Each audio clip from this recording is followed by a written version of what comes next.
Biologists are about to do a well check on one of the most important islands for coastal birds in Texas. All right, for those of you that haven't been to Chester Island, welcome. I've got 4 groups. Dan, you'll have the green area in the middle. That's the thick brush. Just move slow, try to be quiet, and get through as quick as possible. It's the beginning of the nesting season, and this is a quick bird count.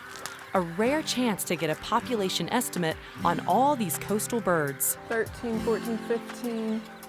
So I'm counting white ibis. They're looking pretty good. I think I have in the 60s so far, and we just got started. This count's all part of the Texas Colonial Waterbird Society survey. It's an annual census that occurs over a 2-week period. Let's check this side over here. Yeah, we're trying to monitor just the status of all these species. Some of the species on the island are doing really well.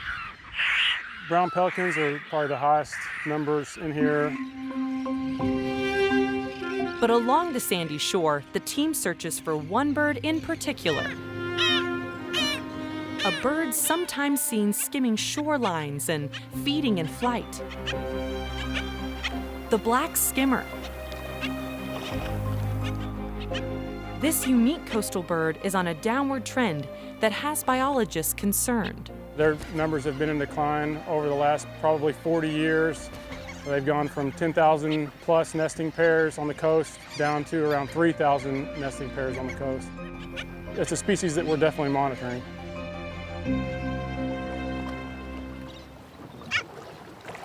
No one spends more time monitoring these birds Let's try from this side than David Newstead. So today we're in the Laguna Madre, a stronghold of black skimmers. Birds everywhere.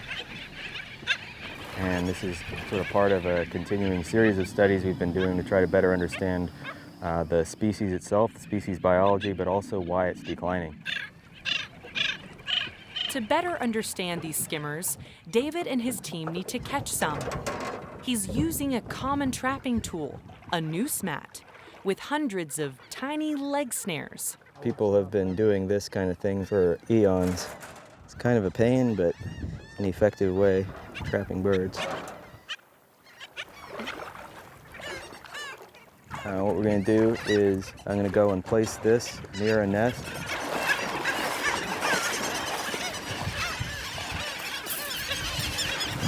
Get out of there as quickly as possible and stand and wait. All right. Oh. The bird walked right through and incubated right on top of it. God.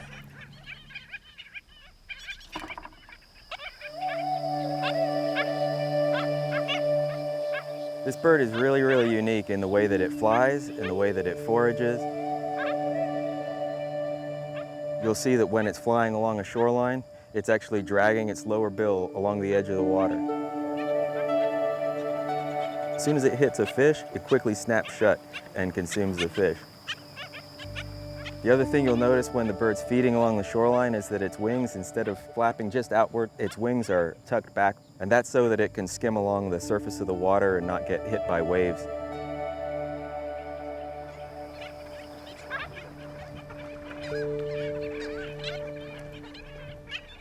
Oh, land. Ooh.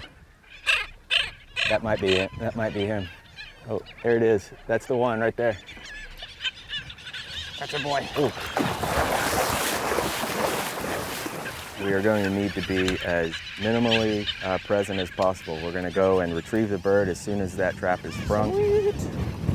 And remove ourselves from the colony.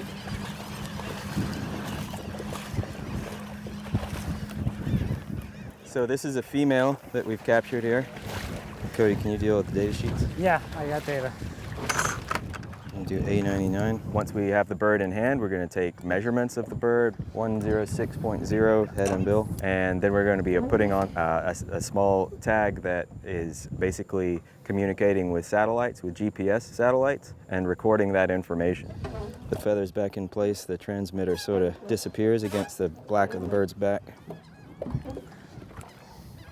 This is the first time I've seen them up close, so I didn't know their bills were so narrow. little bit plasticky. No way. Yeah. Oh, I get to touch it. Oh, wow, that's so cool. Hi there. What are you doing? You can see that the prehistoric dinosaur sitting in this little feathered creature in front of me. Little velociraptor, for sure. It's sort of a fun part of my job, to be able to handle these amazing animals, but it's also a lot of stress. Really want to get this bird back to the colony.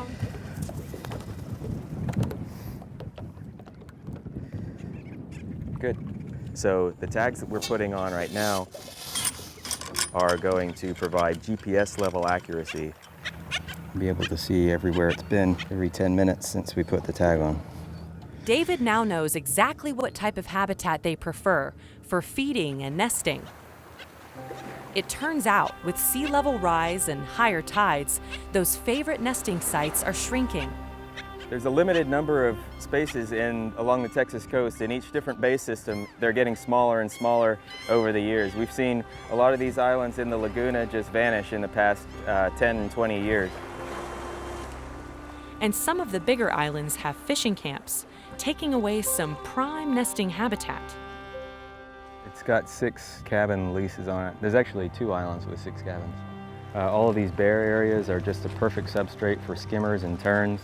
So, size-wise, there's more suitable space here on this one island alone than there is in just about the rest of the Laguna. With loss of habitat out in the bays, the birds have adapted and set up a nesting colony here in Rockport. A city park is now Skimmer Central. What's different about this is it's connected to a mainland site. It's not an isolated little island out there. This is in the middle of a beach park. Though part of the park is protected, nesting numbers are still down. It's hard to say what this colony is doing because they don't seem to do really that well. They will fledge a few chicks. Some years it's been better than others, and the overall productivity is still lower than we'd like to see. They hope a camera can shed some light on the problem. It's on solar and it's recharging a couple of AA batteries to keep it running so we don't have to disturb the colony too often to check these out. That's taking a photo every minute. If the birds get up for any reason, then hopefully we can understand what it was that got the birds up from that camera. With cameras at nesting sites along the coast, David's team discovers the chief culprit disturbing the colonies. It's us. Some of these islands are getting disturbed 20, 30 times a day, and the average time that the colony is off the nest during human disturbance is typically about 8 minutes. That's very, very long time, especially in the heat of the summer in Texas. It's actually illegal to get too close to rookery islands during the nesting season. So this is one of the big threats to birds is people fishing too close, wanting to get a little bit too close to islands. I'm in a big fishing tournament right now. Appreciate it. Give me some room. Oh. So this guy's fishing a tournament, and even though this guy's too close to the island, he feels that his need and right to fish too close to the island is more important than giving the birds a safe place to nest. If this species is going to survive, it's up to us to make sure these fledglings have a fighting chance. Without adding young birds, new birds coming into the population is just going to continue to decline. We want to make sure that we provide every bit of protection that we can for the birds so that they can hopefully nest successfully, raise young. Before finishing their early summer bird count, Here's our nesting skimmers right here. the biologists do in fact find some skimmers, and their nesting colony looks promising. There's quite a few pairs here. Looks like several have got scrapes. So they've got a lot of challenges they have to overcome. So to see an area like this where we've got pretty high elevation, they're back away from the beach, so hopefully human disturbance won't be a big deal. So this one has a pretty good chance. After the struggles David has seen throughout his study, this small population provides some hope. The future of the skimmers on the coast, it's all about reproduction. So it's important that we have protected areas where the birds can come and nest and let their populations continue to grow.